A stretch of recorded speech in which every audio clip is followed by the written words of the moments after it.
What's up YouTube? SWUCUBE here, and today we are revisiting Elemental Creatures, the up and coming TCG where every booster pack is its own starter deck.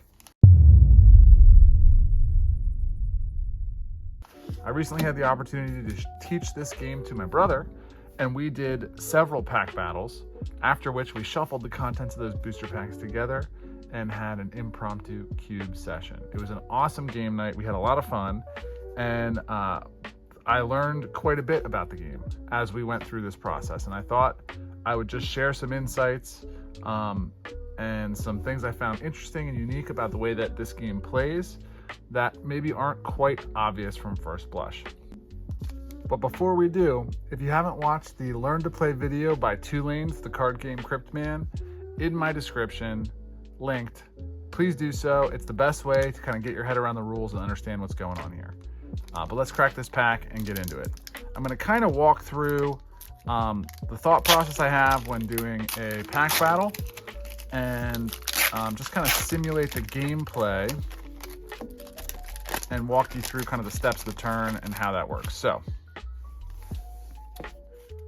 each booster pack comes with 5 level 1 creatures, 4 level 2 creatures, 3 level 3 creatures, and a foil. This one is a level 2. A 2-go. Okay. So the core kind of level up mechanic in this game is evolution or mutation. You evolve along species lines. So this Venworm is a Serpentlisk. The Serpentlisk is its species, and you mutate anywhere.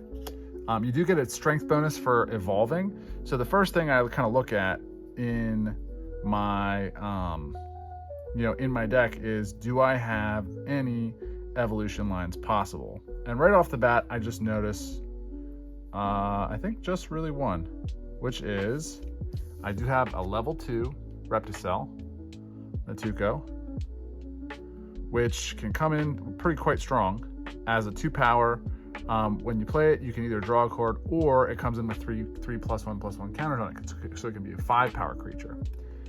I have 2 level 3 Repticells as well.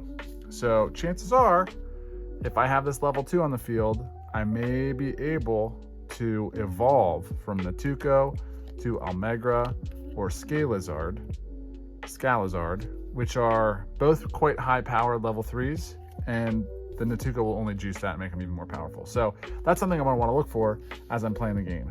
Otherwise, everything here is going to be mutation. So, shuffling up. We'll just kind of do a real quick shuffle, pile shuffle. For this game, in a pack battle, you have 13 cards. You still draw 7 at the start of your first turn. And you are looking for at least 2 level 1s. So there's 1 level 1, and ideally at least 2 level 2s. So I've got 2 level 1s, 3 level 2s, 2 level 3s. I kind of like this hand. So let's take a look at our level 1s and see what we might want to play first, right? We've got a Nimkin. Each opponent withdraws a level 1 sideline creature. This is ideally a turn 2 play. And we've got a Startle. Target creature you control can't be targeted by an opposing effect this round. It's a deterrent from your opponent messing with you. Powerful effect. We don't really have any way to disrupt the opponent, so we kind of just want to get bodies on the field. So I will, in this round, I would just play both of these to the front line, and at 4 power turn 1, chances are the opponent might have more power than us.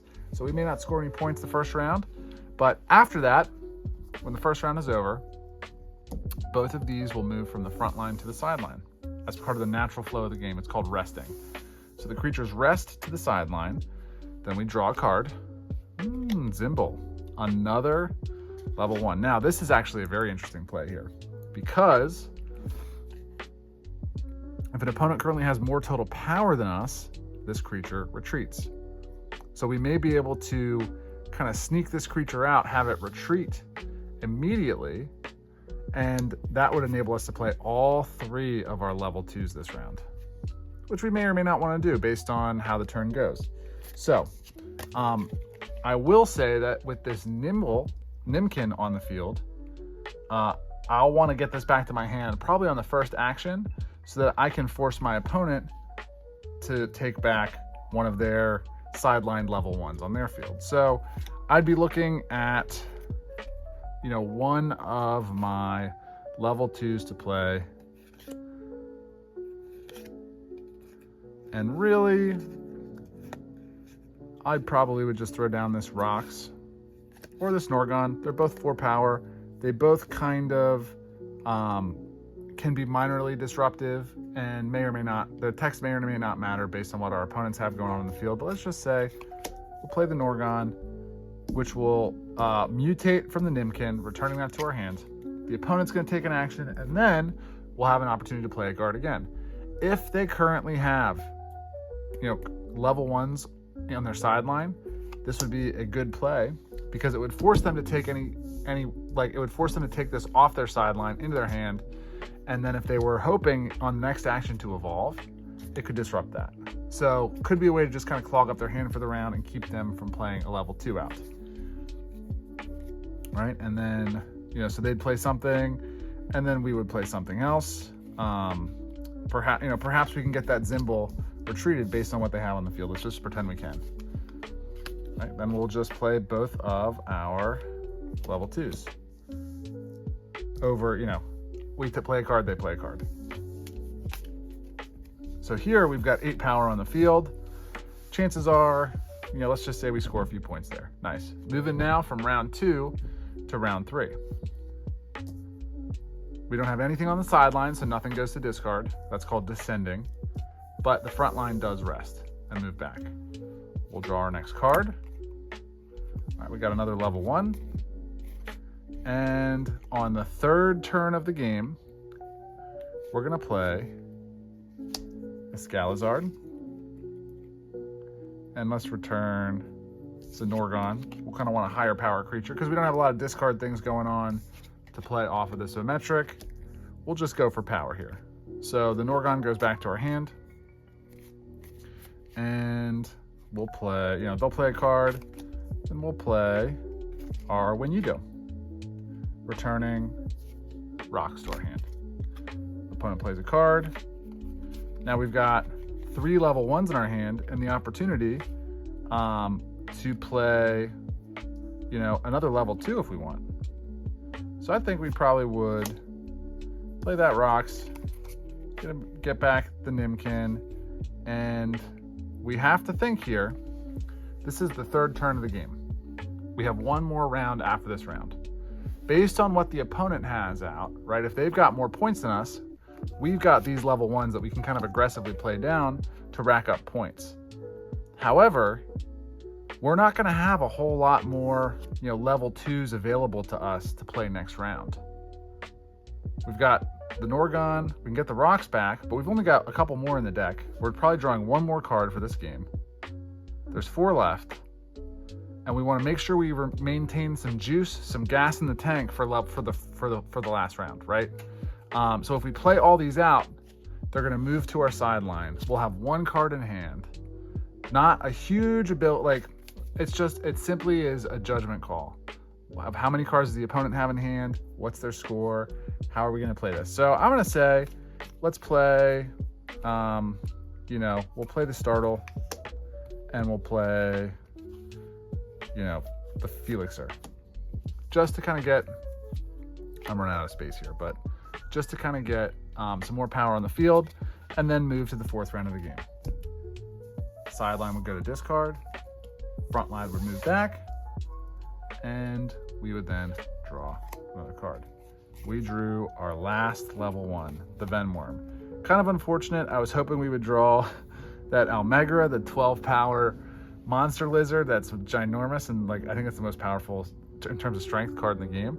But no luck. So what really all we can do this round is play a Norgon to move back maybe this Startle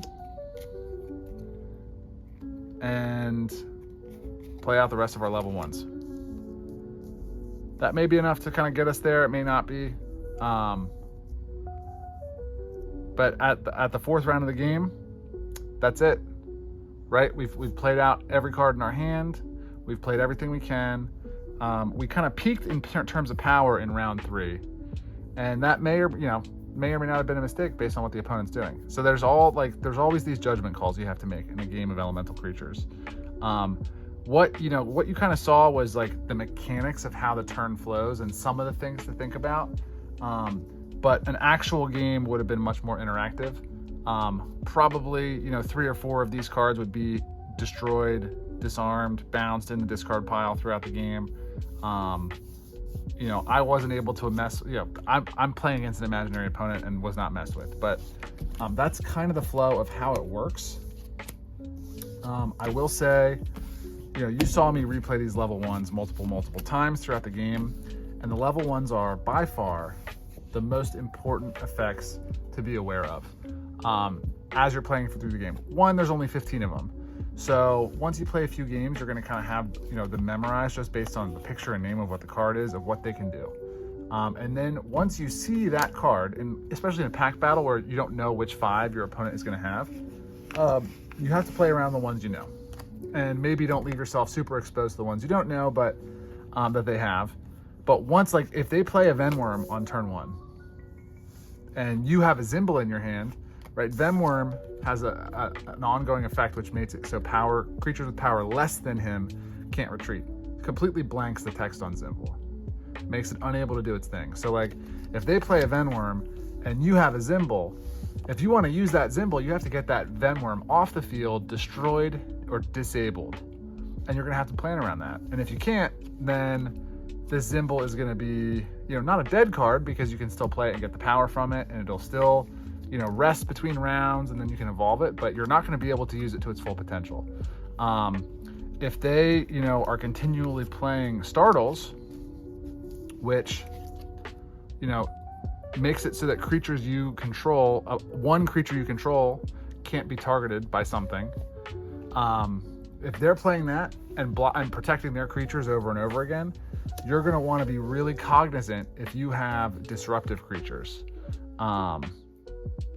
that has, some way that you can destroy or disarm or disable, right?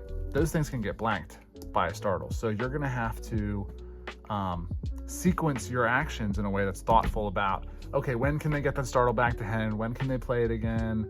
Is this action the action I need to play this level 3 that can destroy their or its next action?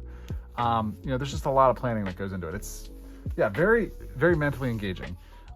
Simple game, right? It's 4 rounds. It's 1 card type.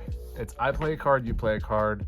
But there's a vast variety in these creatures, the way they interact. It's really thoughtfully designed, and it's a lot of fun. Because there's only 1 card type, this first set is 195 creatures. But it's only 1 card type. So there's a ton of creatures and a ton of different things. Some of the creatures have, more niche text, like Elamore. Your rock type creatures can't be intimidated or disabled, right? That, affects him. It affects other rock creatures, but it also affects all your level 1s because they're omniment.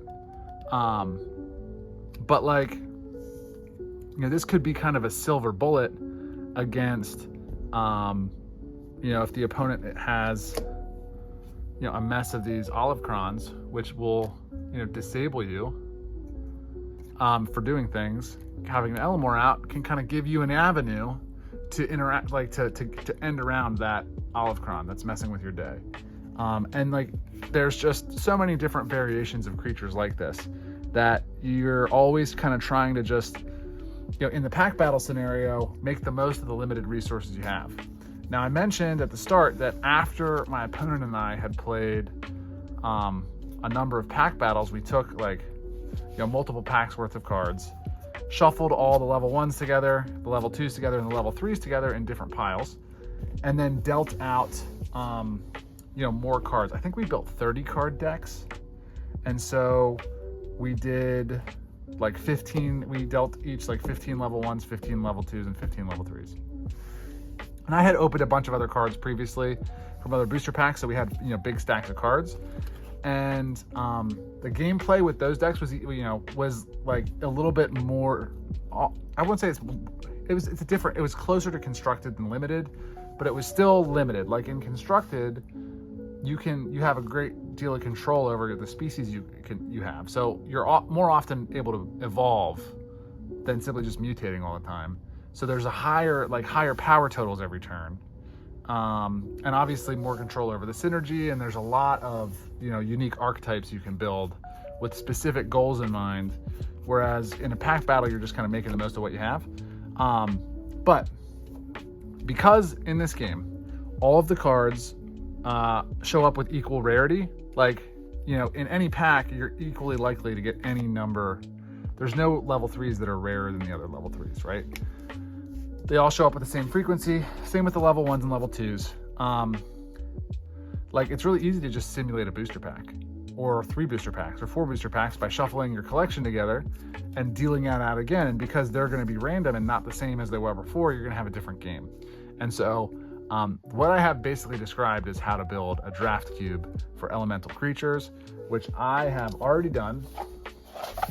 This is the contents of 1 booster box. So we got, you know, our spare cards that we're not needing here. Here are 2. Here's the level 1s. I think I have 2 play sets here. Up to a play set of level 2s, and this is not complete.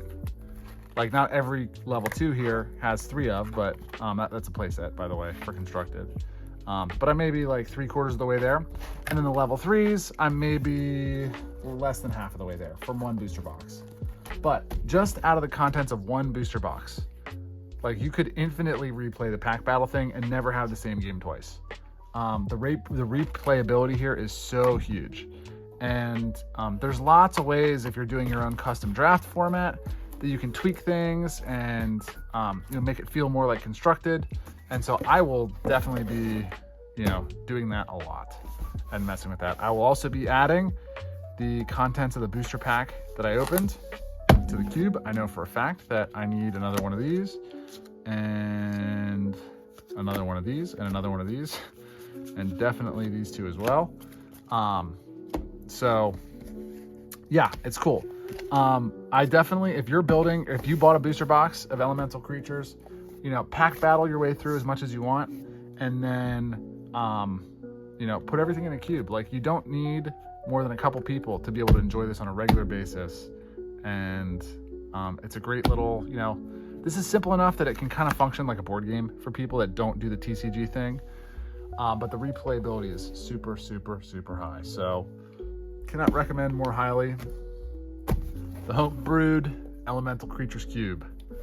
Do it, enjoy it, join the Discord, reach out to JB Hartsock there. He's the creator of the game.